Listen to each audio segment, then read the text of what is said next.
All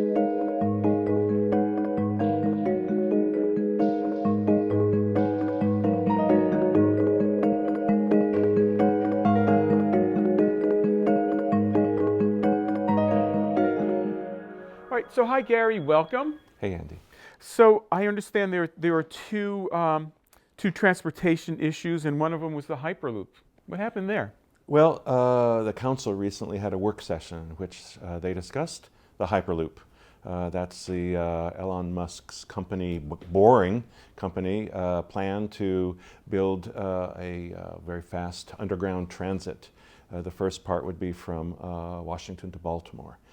But there's very little public conversation between his company and the public to kind of just say, to explain. So it was a meeting the council had and city staff tried to brief the council just on the status and what it's about. Do we know if that would have the same kind of quality of life impact as the MAGLEV?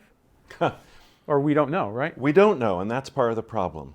And that's part of the big disagreement or the big frustration that many Greenbelters have about both MAGLEV and the possibility of the Hyperloop is that there hasn't been enough work, or that the work, doesn't adequately express the quality of life issues, losing trees, sounds from underground, uncertainty, opponents claim about vibrations and so forth. So. And do we know if like the MAGLEV, this would divert lots of public money, or I guess maybe even that hasn't been explored, right? Somewhat it has, and yes, that's another one of the objections. That it will use money. If you're going to use the money for transportation, there are there are ways you can use that would benefit more people, whether it's roads or other mass transit things that already exist.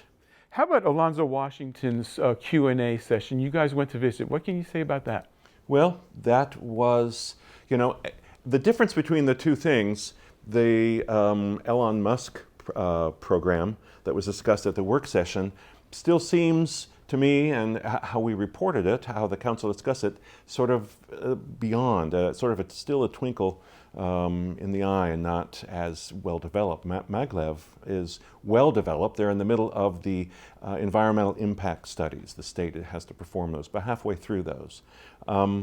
Anyway, there were a lot of citizens there, a lot of Greenbelt residents and others at this session that Alonzo Washington put together, plus a representative of the Baltimore-Washington Rapid Rail, which is a company that is working on the MAGLEV. And the majority of people there had the same concerns. You haven't done enough study. There's going to be, there are quality of life issues, and people opposed it generally. Now there's a small group of people who like the idea.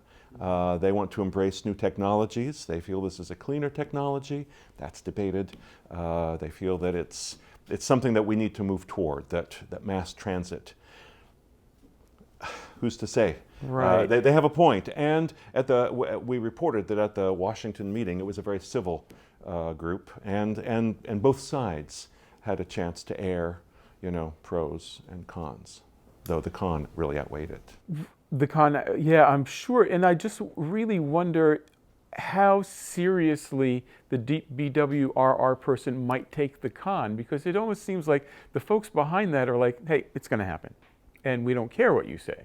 Yeah, that's a difficult one. The governor is in favor of MAGLEV, so there seems to be momentum toward it in terms of BWRR and the state. So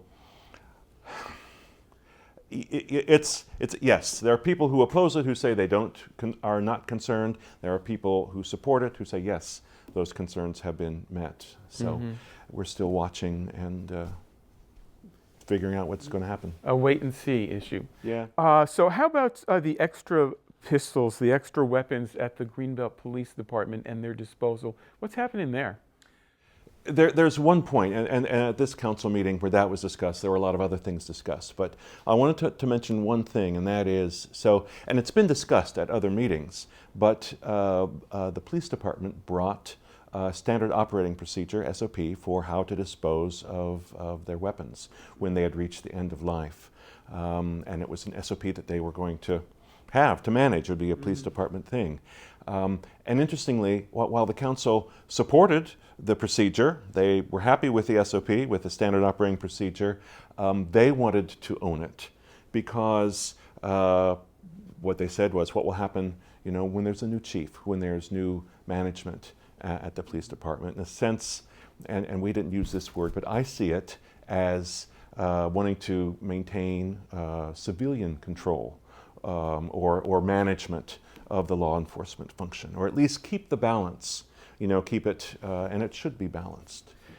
So is this matter resolved yet or not? It's still floating, right? I think it's resolved. My take is that it is resolved. I don't think the weapon disposal has happened yet, but the SOP is in place. I think it's pretty resolved. So the mayor attended an event over at the Greenbelt Station, and he did a dedication there. What was that about? Well, first of all, it was several of the council members, a good many of them. That was a dedication of the new, and they call it Central Park. So humorously, Greenbelters don't have to hop on a train or drive to New York. They can go to Central Park right here. It's a big open green space in the Greenbelt Station neighborhood, the far west end of Greenbelt. And it has some lights around it and sort of a pagoda, sort of a shelter in the middle. There's an amphitheater one side. So the whole event lasted a half hour, this dedication. But the mayor said at the time that it was the most important thing that he was attending during the whole Greenbelt Day weekend, June 1st and June 2nd. Why is that?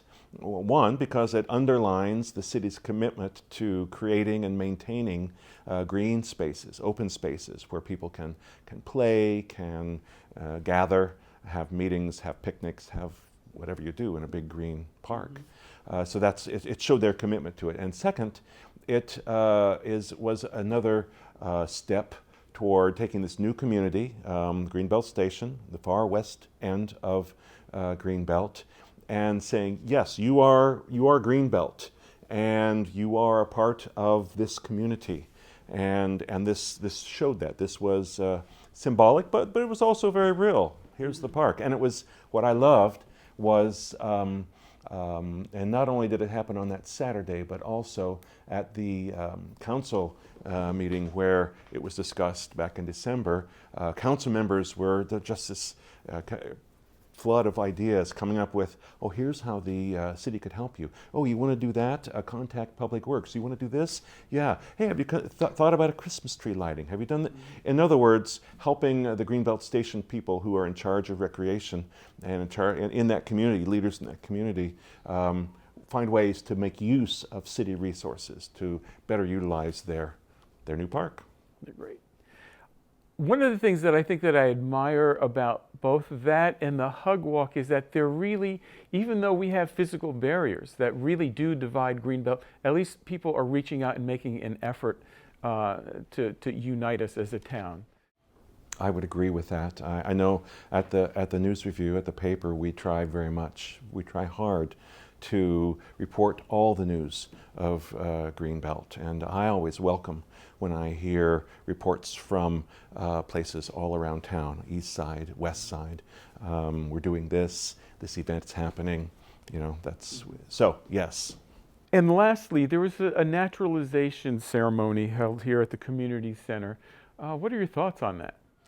Well, first of all, in a way, it's hardly news at all. It's a naturalization ceremony. It happens all the time. New arrivals to the U.S. Have gone through a process, and they're ready to become American citizens.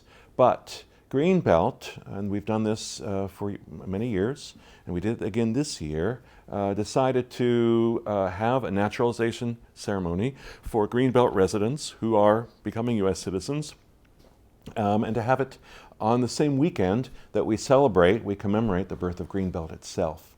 I think that's excellent, and I see that as underlining and really highlighting, putting a couple exclamation points. Greenbelt welcomes and cherishes and embraces all people of diverse backgrounds and cultures and races and religions. And we symbolically said that by doing that, by holding that ceremony here at the Community Center. Gary, thank you very much for sharing this and for rounding out the stories. We'll see you next time. Thank you.